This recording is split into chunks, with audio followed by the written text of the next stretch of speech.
Привет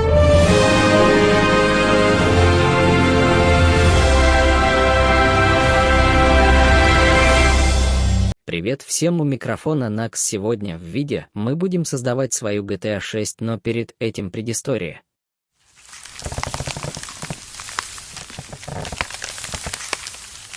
Сижу я, делаю географию, там задали сделать таблицу по циклам и антициклам. И я решаю сделать перерыв, и включил YouTube и наткнулся на видео, как чел делает GTA 6, и я решил сделать такой же видос. Короче, погнали к видосу. В видиксе я возьму GTA Vice City, плюсану к ней основу GTA 4 и получу что? Ну, конечно же, GTA 6, да, бедноватую, кривоватую, но при этом не менее интересную. Ты меня спросишь, с какого хрена вообще, если соединить эти две игры, получится GTA 6? А я тебе отвечу, не знаю. Ладно, все потому, что события шестой части будут происходить в Vice City и его окрестностях, а GTA Vice City, как бы это странно ни звучало, играется в Vice City. Все это дает мне карт-бланш на кликбейтное название. Вот такие приколы, прикинь. Перед началом попрошу неравнодушных провернуть вот это, но я подожду. А вот теперь погнали. Как было до. Начнем этот трип с оригинальной и для многих легендарной, но не для меня, GTA Vice City. Все потому, что когда я был еще мелкой личинкой, мне абсолютно не нравилась физическая составляющая данного проекта. Как двигается этот конченый дебил вызывало у меня разочарование и депрессию, благо в то же время у меня был вот этот прекрасный паренек, с которым я и проводил большую часть своих вечеров. Весь же прикол в том, что для меня GTA San Andreas и GTA Vice City появились примерно в одно и то же время, ну и выбор здесь очевиден. Отпишитесь, кстати, но не от канала, а в комментариях, если среди подписчиков единомышленники в отношении вот этого галиста. Таким образом, сегодня закроется еще и тянущаяся с детства психическая травма, полученная от Томми Версетти. Сейчас же, будучи старым пердуном и при этом шутя в своих роликах как «малолетние дебилы», проведя Vice City всего лишь пару минут, я понимаю, за что ее любят по сей день и полюбили, как только она вышла. Как только я сел в машину и включилось радио, я поплыл. Поплыл от того, как гармонично все вместе смотрится. Неон, транспорт, пальмы, автомобили и радио. Все это обволакивает тебя и погружает в этот чудесный мир. Уверен, и сюжетной составляющей здесь все лады. А еще с чего я был удивлен, появилась неоригинальная озвучка, которая реально кайф. В общем, берем на заметочку. Вот так приятель ходит, вот так дерется, вот так прыгает, бегает, и вот такую картинку имеем. Установка. Для того, чтобы соединить GTA Vice City и GTA 4, нам понадобится, конечно же, GTA 4. А вот Vice City, кстати, не понадобится. Взамен ей нужно установить модификацию. Ее, кстати, уже давно нет на сайте, и тут стоит дать разъяснение. Не так давно Take-Two начали подчищать модификации, поэтому ссылок никаких в описании не будет. Ну, кстати, забыл вам упомянуть о своем телеграм-канале. Я там много всего интересного видел. Первым делом находим и скачиваем модификацию, вторым делом скачиваем GTA 4. Устанавливать основную кампанию про Николая не нужно, нужно лишь установить эпизод From Liberty City. А затем просто кидаем все файлы в папку с установленной игрой и подтверждаем замену. Запускать видеоигру нужно с помощью вот такого файла, а как запустили, замечаем вот такого весьма примечательного на первый взгляд мужичка. Ну и конечно же клацаем на играть, где замечаем новые интересные загрузочные экраны. Что же теперь надо? Конечно же пару красивых кадров.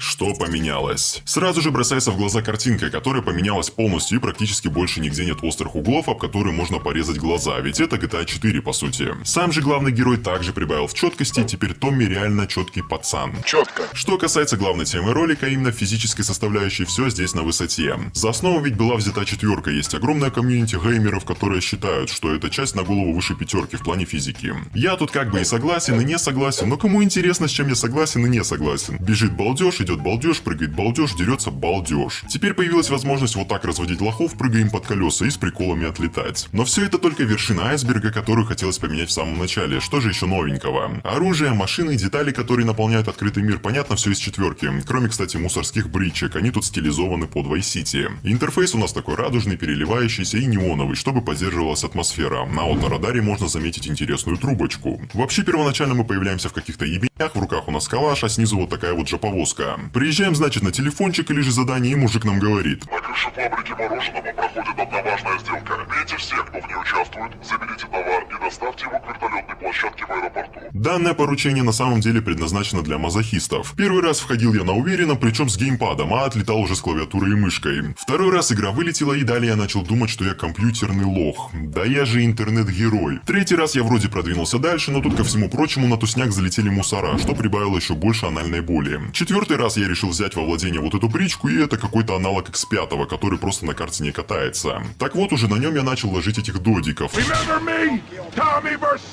Но забыл, что машина не праворульная. Пятый раз техника та же, и вот я цепляю аптечку и поднимаюсь наверх. Тут также кучка типов, которых приходится ронять, но самый интересный появляется в самый нужный момент. Берем груз, и вот они, ебатяи.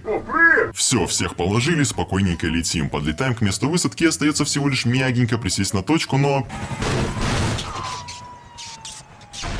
Четко. На такой ноте я завязал с миссиями и понял, что это не мое. Вы, вероятно, после всего озвученного мне скажете: так почему же это дело не на основе пятерки? Логично же. Видимо, сами авторы модификации уже устали отвечать на подобные вопросы и влепили пояснение в сам лаунчер, цитирую. Ответ просто: отсутствие должного инструментария. Да, технически мы бы могли сконвертировать туда наш город, но на этом бы все и закончилось. В нем бы просто было нечего делать, потому что написать миссии на внутриигровых скриптах или же перенести кат-сцены невозможно. Минусы. Что касается проблем, их тут три. Первая присуща практически всем модификациям, за исключением пары-тройки, это вылеты. Да, встречаются они часто, и пока я тестировал эти компьютерные технологии, для вас изрядно это происходило. Ко второй можно отнести недоработку мода, ведь в один прекрасный момент ты можешь ехать и сделать ехай прямиком в воду. Благо наш главный герой нифига себе научился плавать. Третий и заключающий минус будет исключительно субъективным. Исходя из того, что GTA 4 является основой, полностью теряется вот этот цветной вайб Vice City. Четверка мрачная, серая и нагнетающая, и не особо в эту серость вписывается мужик в гавайской рубашке и огоньки на домах, но возможно кому-то это понравится. В любом случае все минусы являются ничтожными по сравнению с тем, какая колоссальная работа была сделана по переносу. Не зря модификацию называют как ремастером, так и Vice City 2. В целом мне понравилось, я закрыл свой внутренний интерес поменять эту физику, из-за которой я вырывал кабель от блока питания и просто выкидывал свой подстольный гроб из окна. Досмотрела или же досмотрел до сюда, молодец. Если же ты тут на моем канале впервые, но данный видикс был для тебя интересен и ты в дальнейшем хочешь видеть меня на своем экране, то не забывай об этих действиях. А если к тому же ты еще хочешь провести время на ютубчике, то